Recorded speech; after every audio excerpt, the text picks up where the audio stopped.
Hi everybody, Kareen Erbe here with Broken Ground, and I thought I'd give you a late season tour of my annual garden beds, just for my own purposes of documenting it, and thought you might be interested in what we have going on here, just as I get ready to cut back all of my tomato plants, since it's September 29th, and I've been able to avoid the frost by covering my plants, but in the next week or so, it's going to continue to get down to the 31, 32, down to 27, I think later this week, and I just don't want to keep on taking a chance.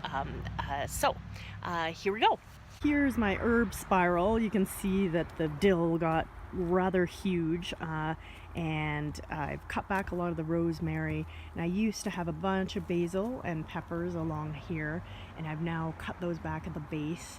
The basil actually is right over here. Happily waiting. I think I'll make probably pesto out of a lot of that, and also dry some of it.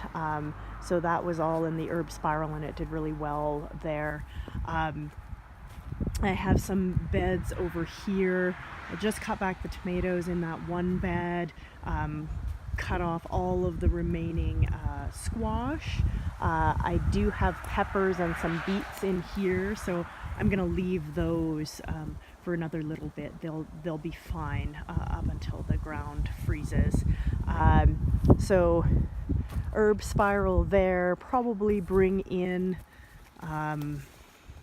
some of the oregano and thyme that's in the herb spiral, and dry a little bit more of that. That's my fennel that got kind of out of control, but I love it. I let it go to flower just because it attracts so many beneficial insects, and it's very pretty in the garden. And over here you can see still, obviously the kale, as always, is going strong in the garden, and I've just started to cut back. There used to be a bunch of tomato plants here. I cut them in the base and moved them all to the greenhouse, and I'll show you that in just a little bit. More kale that'll stay up, but all of these tomato plants, I'm gonna take them and take a pair of pruners, cut them at their base, and bring them into the greenhouse, and then eventually bring them into the house itself. I get really sad this time of year because things are just popping. Like, look at those cosmos, they're so happy. I may try to cover them still and eke out a little bit more life in them, but we got tomato plants here. I've gotten a lot of ripe tomatoes off of them already, but I don't want to risk losing anymore.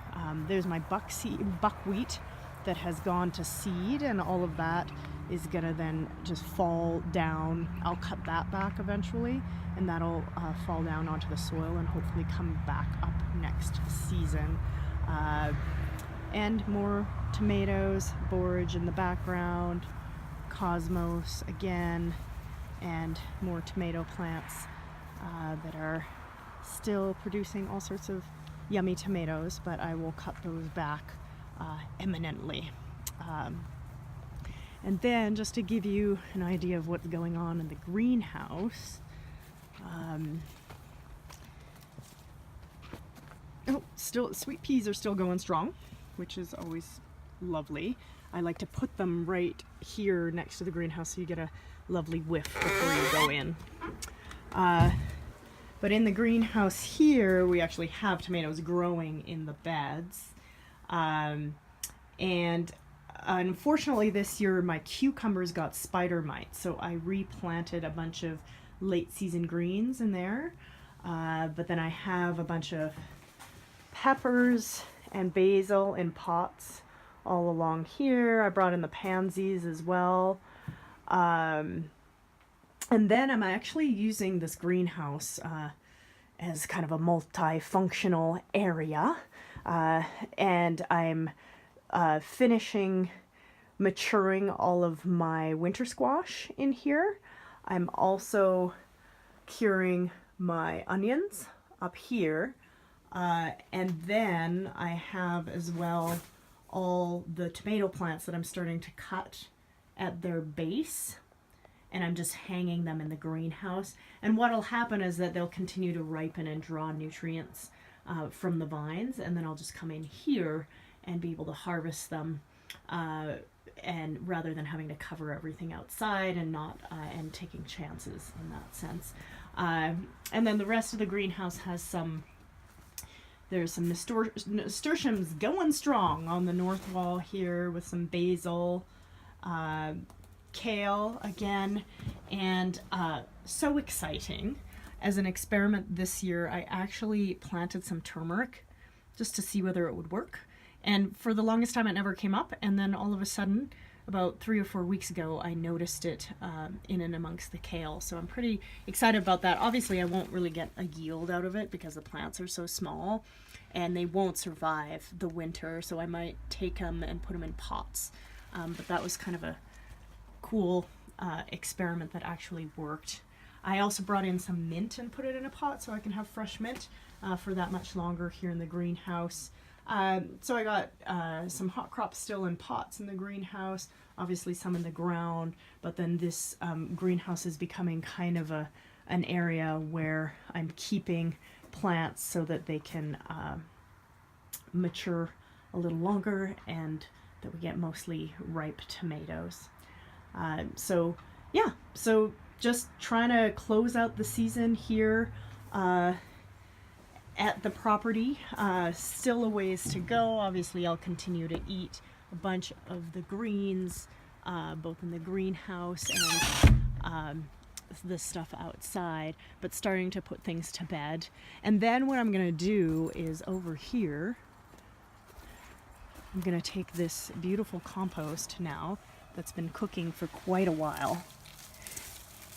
So you can see it right here. It is ready to go. So I'm going to move all of this compost right here that's been cooking for a good portion of the season, and I'll move that onto the annual garden beds once I've cut everything back. And you can see that I've already cut back stuff and just kind of thrown it down.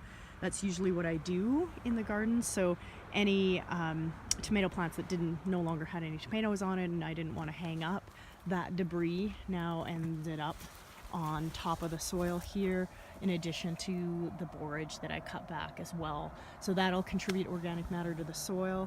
And then early in the spring, the material that hasn't broken down, I will take that and I'll add it to a compost pile. But for now, rather than, quote, kind of cleaning up your garden bed, this material helps insulate the soil over the winter.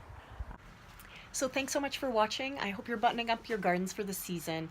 Do be sure to download. I have a fall garden checklist, and if you don't have that already, I just outline some of the things that you should be thinking about in the early and late fall in your garden. So definitely download that. There's a link below this video.